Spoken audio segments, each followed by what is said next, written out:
바야흐로 가을로 접어들어가고 있습니다. 가을이 되면 사람들은 책을 많이 읽습니다. 여기 계신 분들 가운데도 왕년에 내가 문학소년, 문학소녀였는데 그렇게 생각하는 분들이 아마 많이 계실 것입니다. 책을 읽다가 보면 감동이 될 때도 있고, 시를 읽으면 눈물이 흐를 때도 있고, 소설을 읽으면 이 소설의 주인공이 곧 내가 된 것 같은 생각을 가질 때도 있습니다. 흔히 말하는 문학소년, 문학소년이었다면 반드시 읽어야 되는 책이 여러 권 있는데 그 중에 한 권이 헤르만 헤세의 데미안입니다. 2019년 올해는 헤르만 헤세가 데미안을 출판한 지 100년이 되는 해입니다. 1919년에 데미안이 출판되었을 때 그때 독일의 상황은 굉장히 엄중했습니다. 왜냐하면 1918년 제1차 세계대전이 끝난 이후에 동일은 패전국의 멍에를 썼기 때문입니다. 패전국의 젊은이들에게 희망이란 존재하지 않습니다. 엄청난 전쟁 부채를 갚아야 했고 절망과 불안과 낙심이 그들을 가득 채우고 있던 때였습니다. 그때 헤르만 헤세의 데미안이 출판되었고 그 책을 읽고 독일의 젊은이들은 새로운 희망과 꿈을 가지게 되었습니다. 책의 내용은 아주 단순합니다. 주인공 싱클레어는 부잣집 아들로 태어났습니다. 부잣집 자녀로 자라면서 그에게는 부족한 것이 하나도 없었습니다. 먹는 것, 입는 것, 그리고 살아가는 미래도 그에게는 장밋빛이었습니다.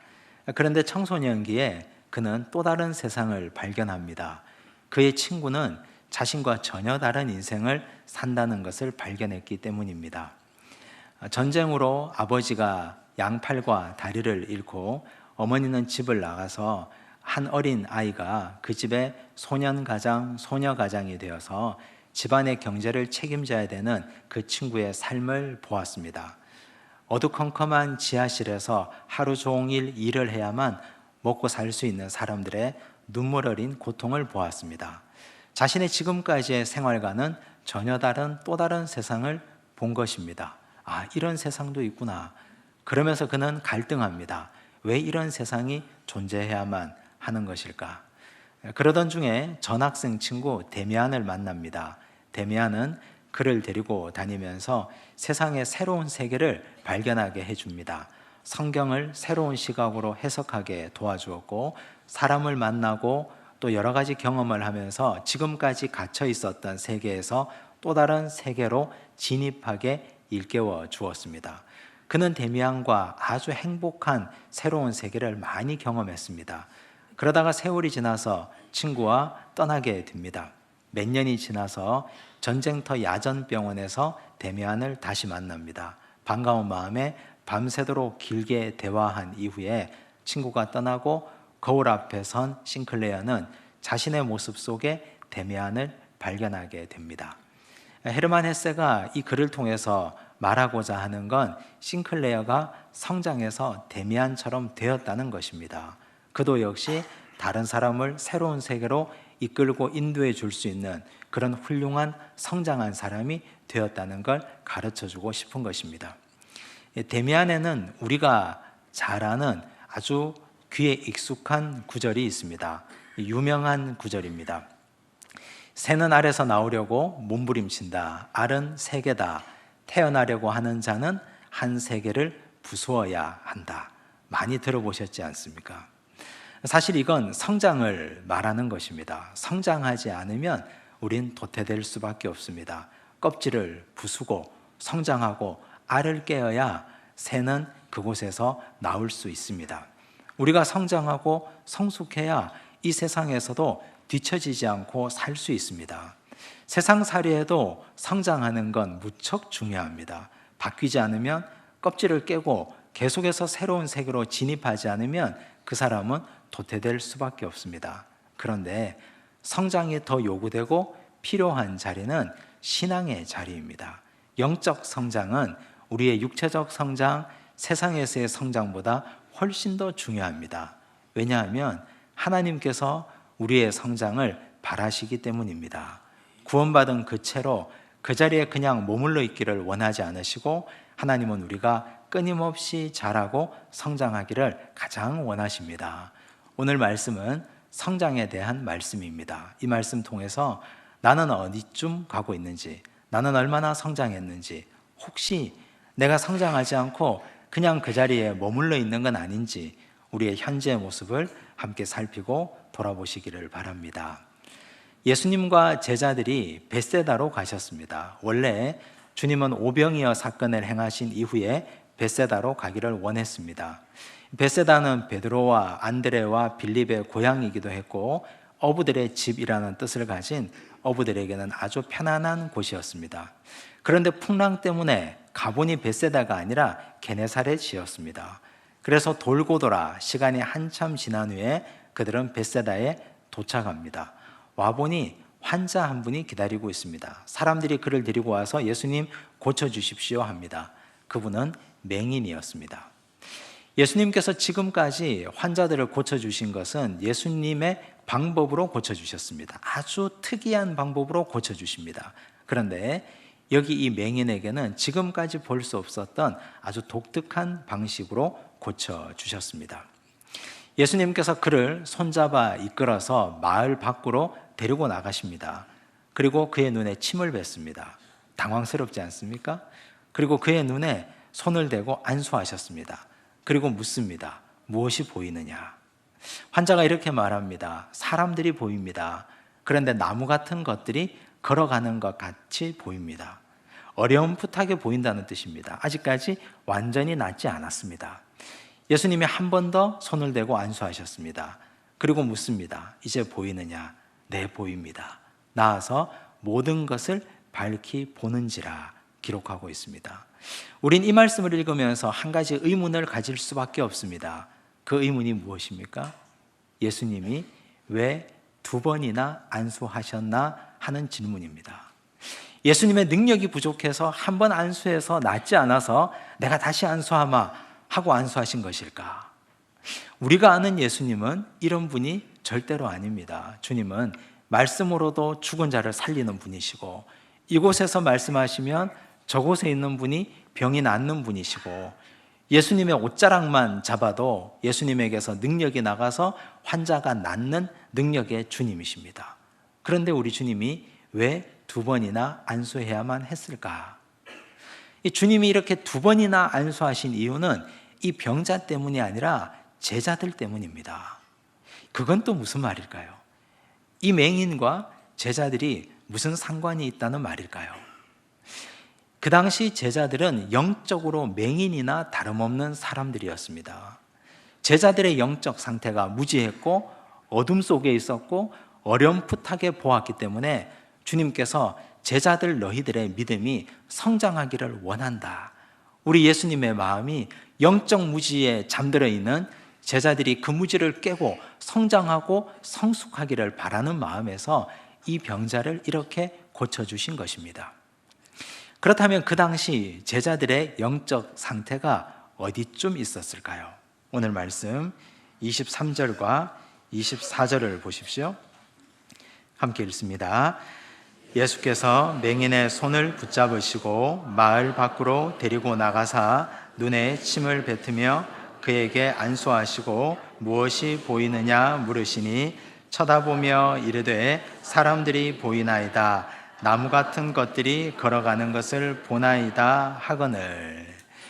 예수님은 이 맹인을 붙들고 마을 밖으로 나가셨습니다. 그리고 그에게 안수해 주셨습니다. 그런데 그는 아직까지 희미한 상태로 남아 있습니다. 제자들의 모습이 이 사람과 꼭 같은 상태입니다. 왜냐하면 주님이 제자들을 만났지 않습니까? 그를 불러서 예수님의 제자 삼으셨습니다. 그들의 마을에 있게 하지 않으시고 마을 밖으로 제자들을 이끌어내셨습니다. 그리고 예수님이 제자들과 함께 동행하십니다. 때로는 그들에게 능력도 보여주시고 기적도 보여주시고 하나님 나라의 비밀한 말씀도 알려주시고 그들의 손을 잡아 인도도 하시고 그들에게 능력도 허락하셨습니다. 그런데 여전히 지금 제자들의 눈은 환하게 밝히 보는 상태가 아니라 사람인지 나무인지 분별하지 못할 정도로 분별력이 없는 상태였습니다. 지금 이 상태가 제자들과 똑같은 상태입니다. 그도 그럴 것이. 제자들은 오병이어와 칠병이어를 이미 경험했습니다. 보리떡 5개로 사람들이 엄청나게 많이 먹었습니다. 보리떡 7개로도 수많은 사람들이 먹었습니다. 그런데 제자들은 여전히 먹거리를 걱정합니다. 예수님께서 누룩 이야기를 하시니까 떡이 없는 걸 걱정하고 있습니다. 제자들은 예수님과 함께 있기만 하면 먹고 살 걱정을 할 필요가 없습니다. 그럼에도 불구하고 그들은 여전히 먹고 살 걱정을 하고 있는 미련한 영적 상태에 빠져 있습니다. 주님은 이것을 불쌍히 여긴 것입니다. 너희들이 지금 나를 만났지만 나와 함께 걸어가고 동행하고 있으나 너희들의 영적 상태는 아직까지 희미한 상태에 머물러 있구나. 그런데 더 위험한 상태가 있습니다. 제자들이 능력을 받았다는 것입니다. 마가복음 6장에 보면 예수님께서 제자들을 둘씩 짝지어서 파송하셨습니다. 제자들이 가서 전도를 합니다. 말씀을 전합니다. 병든 자가 낫습니다. 귀신이 떠나갔습니다. 능력이 나타났습니다. 이때가 가장 위험한 때입니다. 보는 것은 희미해서 잘 분별되지 않는데, 그런데 능력은 나타납니다. 아직까지 내가 희미한 상태로 있는데 나는 능력이 있습니다. 예수님과 함께 동행하는 것처럼 느껴집니다. 이때가 정말 위험한 때입니다. 스스로 분별하지 못하기 때문에 내가 남을 끌고 다니면서 그 사람도 위험에 처하게 할 수 있습니다. 공동체를 찔러서 공동체 전체가 어려움을 겪도록 할 수도 있습니다. 너무나 위험할 때입니다. 그래서 예수님이 제자들 너희들의 영적 상태가 이런 상태다, 이걸 분명히 깨닫게 하시고 알게 하시는 것입니다. 만약 우리가 능력을 받았다고 해서, 이제 좀 보인다고 해서, 이제 좀 신앙생활 하는 것이 어떤지 안다고 해서 거기서 성장을 멈춰 버린다면, 이제 저는 다 압니다 하고 그냥 끝내버린다면 그때부터 우리는 영적 암흑기로 다시 돌아갈 것입니다. 제가 부목사 시절에 새가족을 맡아서 새가족 양육을 오래 했습니다. 한 분 생각나는 새가족이 계십니다. 그분에게 제가 성경 공부를 권했습니다. 우리 교회 성경 공부 반이 이런 반이 있으니 성경 공부를 해보시면 어떻겠습니까? 그랬더니 그분이 저에게 이렇게 말합니다. 저 다 알아요. 성경 다 압니다. 저는 더 이상 권할 수가 없었습니다. 왜냐하면 그 얼굴에 자신감이 넘쳐 흘렀기 때문입니다. 궁금했습니다. 물어보고 싶었는데 묻지 못했습니다. 도대체 다 안다는 말의 의미가 무엇일까? 성경을 한두 번 읽었다는 말일까? 아니면 성경에 나오는 사람 이름, 사건의 내용, 지명까지 다 제대로 안다는 말씀일까? 그렇지 않으면 한 걸음 더 나아가서 하나님의 말씀과 행함이 완전하게 일치해서 더 이상 이 땅에서는 손댈 것이 하나도 없다는 말일까?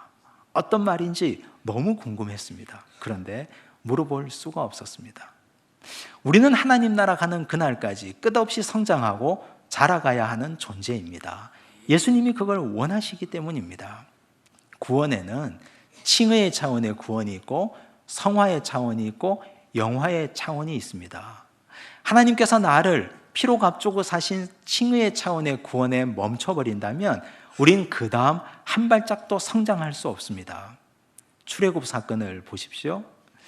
하나님께서 이집트에 10가지 재앙을 주셨습니다. 이스라엘 백성들은 무시무시한 재앙을 보았습니다. 마지막 재앙이 장자의 죽음입니다. 문설주와 좌우 임방에 피를 바르고 너희들은 그 안에 들어가 있으라 하셨습니다. 죽음의 사자가 지나갑니다. 피만 보고 지나갑니다. 그 안에 있는 사람이 어떤 죄인인지 전과 몇 범인지 그건 보지 않습니다. 피만 보고 지나갔습니다. 그들이 다 살아났습니다. 피를 바르지 않은 사람은 다 죽었지만, 이게 바로 칭의의 차원의 구원입니다. 내 행위와 상관없이 하나님이 그저 피로 값주고 사신 너희들을 의롭다고 하신 것입니다. 이것이 구원의 완성입니까? 그렇지 않습니다. 만약 이것으로 구원이 완성되었다면 출애굽 사건은 더 이상 기록될 이유가 없습니다. 그런데 칭의의 차원이 구원이 있고 난 이후에는 성화가 필요합니다. 겉사람부터 속사람까지, 머리부터 발끝까지, 생각하는 것부터 행동하는 것까지 다 하나님 닮은 사람으로 성화되어야 합니다. 그래서 하나님께서 이스라엘 백성들을 이끌어내서 광야 40년 여정을 걷게 하셨습니다. 하늘에서 만나를 먹고 메추라기를 먹고 목이 마를 때 기도해서 반석에서 나는 물을 마셔야 됩니다. 매일같이 반복되는 고단한 생활을 40년이나 감당해야 했습니다. 그러면서 이집트의 죄의 뗏물이 벗겨집니다. 자신의 마음속을 가득 채우고 있었던 욕심이 다 사라집니다. 그렇게 성화가 되는 것입니다. 그리고 나서 요단강 건너가서 가나안 땅에 들어가야 완전한 차원의 영화의 구원에 이르게 되는 것입니다. 그런데 우리가 칭의의 차원의 구원을 받았다고 해서 거기서 나 다 압니다 하고 멈춰버리면 우린 거기서 한 걸음도 한 발짝도 성장하지 못하는 어리석은 사람이 되고 말 것입니다. 우리는 어디쯤 오고 계십니까? 오늘 여러분들은 어디에 서 계십니까? 내가 다 안다고 생각하고 혹시 성장을 멈춰버리지는 않으셨는지 모르겠습니다. 부디 하나님께서 원하시고 주님께서 가장 바라시는 것이 끝까지 끊임없이 자라고 성장하기를 바라신다는 사실을 기억하시기를 바랍니다. 바울은 빌립보서 2장 12절에서 이렇게 말합니다. 두렵고 떨림으로 너희 구원을 이루라. 구원은 완성된 것이 아니라 이루어가는 것입니다. 칭의의 차원의 구원을 받았다면 성화를 통해 훈련받고 성장하고 이루어 가셔서 나중에 훗날 천국에 가서 영화롭게 변모되는 것, 그때야 구원의 완성이 이루어지는 것입니다. 예수님께서 이 맹인과 제자들의 상태를 보시고 너희들 내가 완전할 때까지 끊임없이 안수하고 성장하도록 돕겠다 말씀하십니다. 25절을 보십시오. 함께 읽습니다. 이에 그 눈에 다시 안수하심에 그가 주목하여 보더니 나아서 모든 것을 밝히 보는지라. 예수님은 불완전한 맹인에게 한 번 더 안수하셨습니다. 이제 그가 나아서 모든 것을 밝히 보게 되었습니다. 주님은 맹인에게 2번 안수하셨지만 제자들에게는 내가 너희에게 하루에도 12번이라도 더 안수하마. 너희들이 성장하기만 한다면 이거 못하겠느냐? 나는 너희들의 성장을 가장 바라는 사람이다. 주님은 그렇게 말씀하신 것입니다. 어찌 제자들 뿐이겠습니까? 오늘 이 시대를 살아가는 우리도 주님께서 성장하기를 바라십니다. 주께서 우리의 성장을 위해서 무엇은 일이든 못하시겠습니까? 어떤 것이든 주님은 하실 준비가 되어 있는 분입니다. 그런데 문제는 우리 자신입니다. 학교에서 선생님이 아무리 열정적으로 수업을 하고 가르친다 하더라도 학생의 자세가 제대로 되어 있지 않으면 수업 시간에 졸기만 하고 딴 생각하고 딴청 비운다면 성장할 수 없습니다.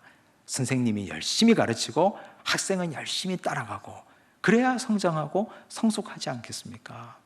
예수님이 이런 간절한 마음을 가지는데 그럼 우리는 어떤 자세로 이 성장에 화답해야 할까요? 성경은 2가지 정도의 모델을 우리에게 제시합니다. 첫 번째 모델은 도마처럼 사는 것입니다. 예수님이 승천하시기 전에 부활하신 후에 예수님의 제자들을 찾아오신 일이 있습니다. 제자들을 찾아오셨을 때 그들은 두려움에 떨고 있었습니다. 그런데 주님이 평안을 선포하십니다. 두려워하지 말라 하시고 제자들을 만나주시고 그들을 위로하셨습니다. 그런데 마침 그때 도마가 그 자리에 없었습니다. 무슨 일로 없었는지 알지 못하지만 그는 그 자리에 없었습니다. 나중에 일을 다 보고 돌아와 보니 제자들이 모두가 예수님을 만났다고 말합니다. 도마가 서운했습니다. 화도 났습니다. 나 있을 때 오시지. 불평이 넘쳐났습니다. 그래서 예수님께 항변합니다. 요한복음 20장 25절 말씀입니다. 함께 읽습니다. 다른 제자들이 그에게 이르되 우리가 주를 보았노라 하니 도마가 이르되 내가 그의 손에 못자국을 보며 내 손가락을 그 못자국에 넣으며 내 손을 그 옆구리에 넣어보지 않고는 믿지 아니하겠노라 하니라. 내가 손에 못자국을 보기 전에는, 주님의 손을 만져보기 전에는, 주님의 옆구리에 손을 넣어보기 전에는 믿지 않겠다. 어떤 느낌으로 들리십니까? 불신을 전제한 불신하는 도마처럼 느껴지십니까? 그렇지 않습니다. 도마의 이 말은 나 너무 믿고 싶습니다. 나 부활하신 주님 정말 만나고 싶습니다. 그런데 왜 제가 없을 때 오셨나요? 저 주님 진짜로 만나고 싶습니다. 저 주님 너무나 만나고 싶으니 오십시오.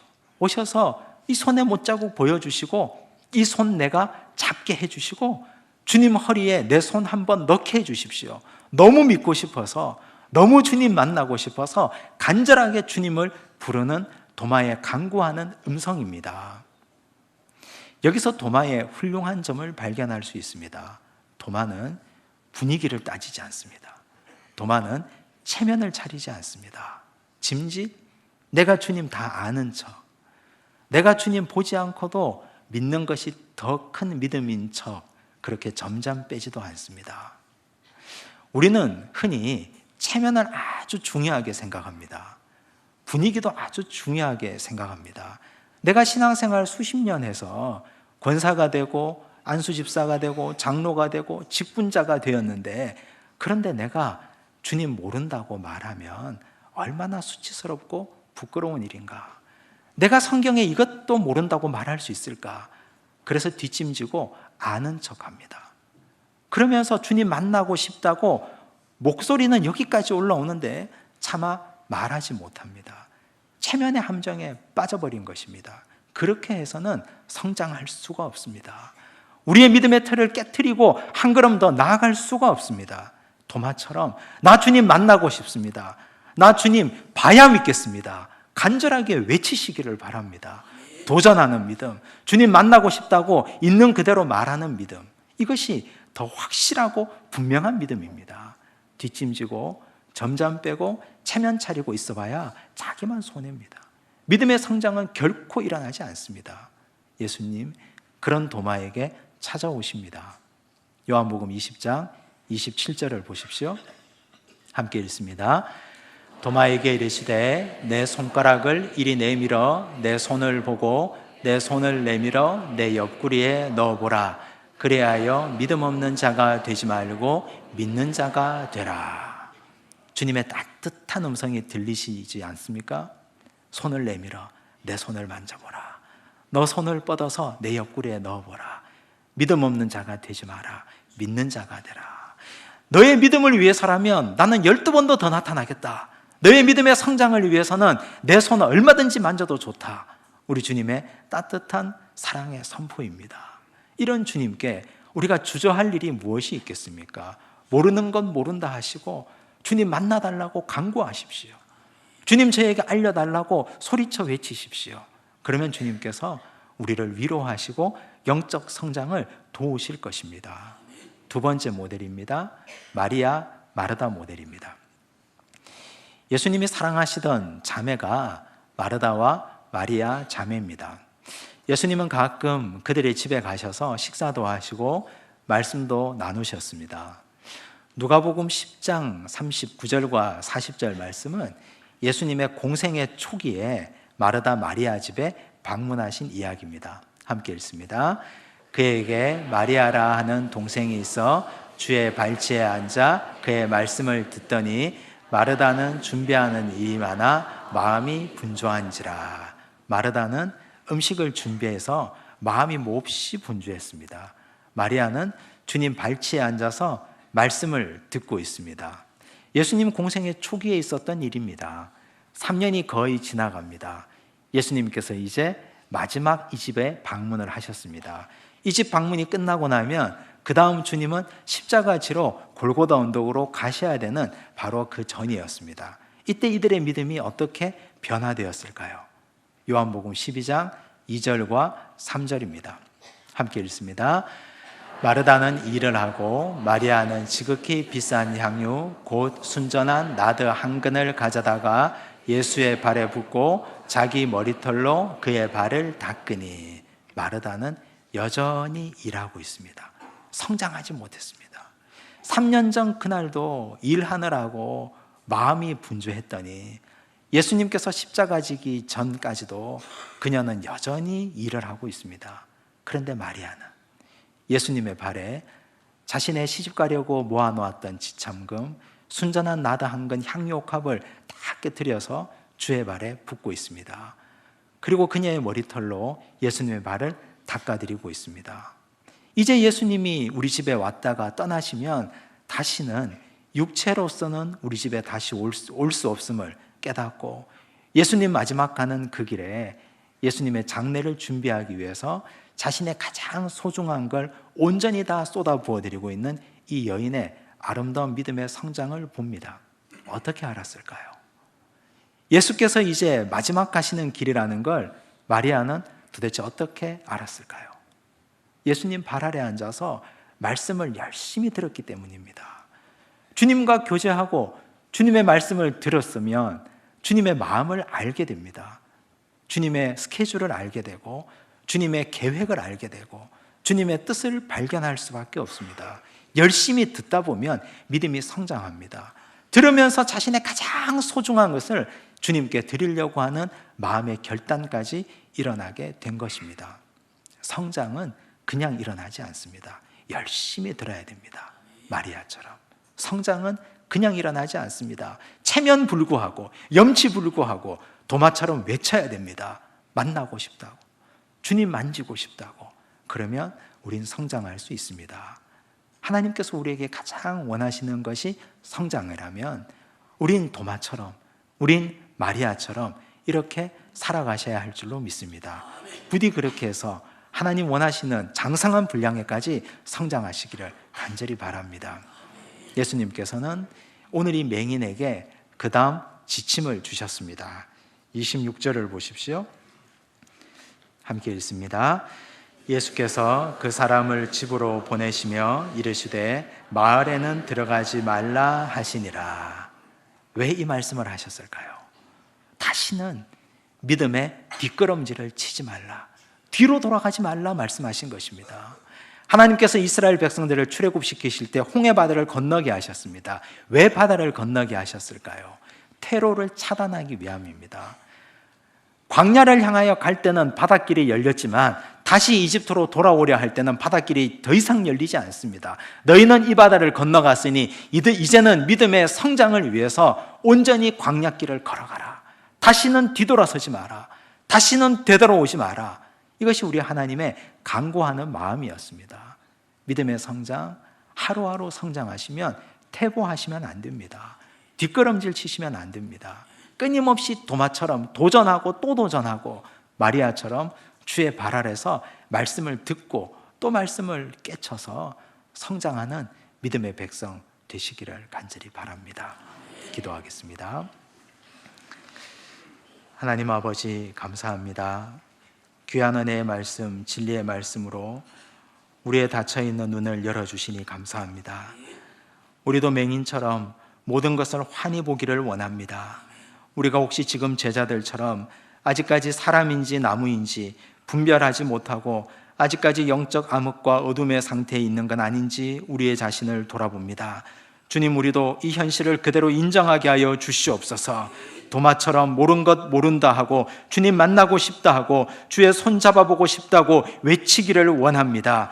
체면 차리지 않도록 도우시고 주변의 분위기 살피지 않도록 도우시고 오직 내가 성장하기 위해서 내 성장을 가장 바라시는 주님 앞에 목소리 높여 나아가기를 간절히 원합니다. 주여 성장하게 하여 주시옵소서. 마리아처럼 주님 발 아래 앉아서 주의 말씀 듣고 싶습니다. 주의 말씀 듣고 주의 말씀이 우리의 심령을 깨트려서 그 말씀이 이끄시는 대로 우리도 실천하며 우리 가장 소중한 것까지 주께 드릴 수 있는 믿음의 장성한 분량이 되도록 축복하여 주시옵소서. 모든 말씀 예수님 이름으로 기도드리옵나이다. 아멘.